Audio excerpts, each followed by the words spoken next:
स्वामरेन्द्रपदविभ्रमदानदक्ष आनन्दहेतुरधिकं मुरविद्विषोऽपि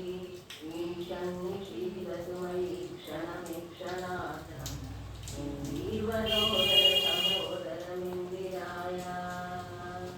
आमेलिताक्षमनिगम्य मुदा मुकुन्दम् आनन्दसन्दमनिमेषमनङ्गतन्त्रम् आकेतनस्थिततनीकपक्ष्मनेत्रम्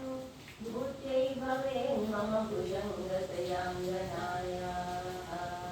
बाह्वन्तरे मधुजितस्थितकौस्तुभेन आरामणीवहरिनीलमणिभाति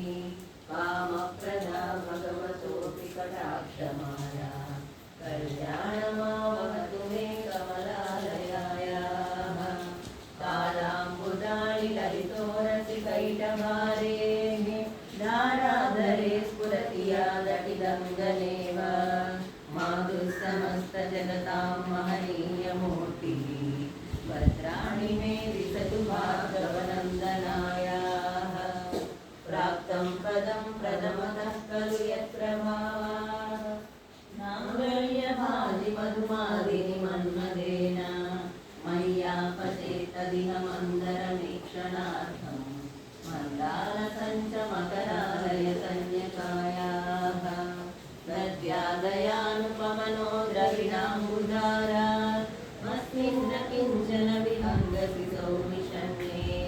दुष्कर्म कर्ममपनीय चिराय नारायण प्रणयनीनयनाम्बुवाः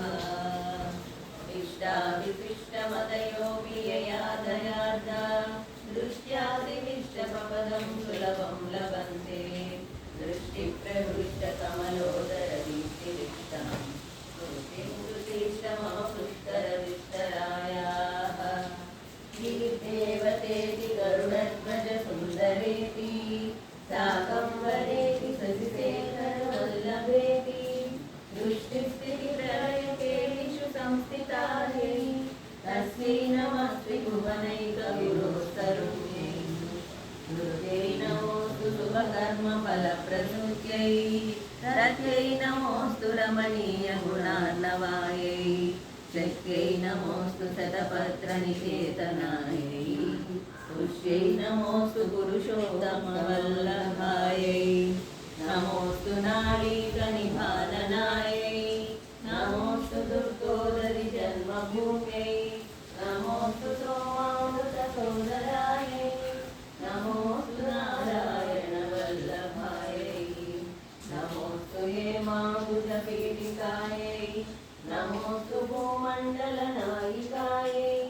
नमोऽस्तु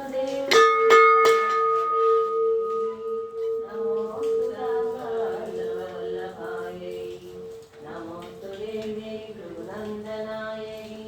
नमोऽस्तु विष्णोरुलसिस्थितायै नमोऽस्तु लक्ष्मी कमलालयायै नमोऽस्तु दामोदरवल्लभायै नमोऽस्तु कान्त्यै कमलेक्षणायै नमोऽस्तु भूत्यै भुवनप्रसूत्यै नमोऽस्तु देवादिभिरक्षितायै नमोऽस्तु रङ्गात्मजवल्लभायै संवत्सराणि सकलेन्द्रियनन्दनानि साम्राज्यदालयशतानि करोरुहाक्षी मद्वन्दनानि दुरिताहरणोद्यतानि मामेव मातर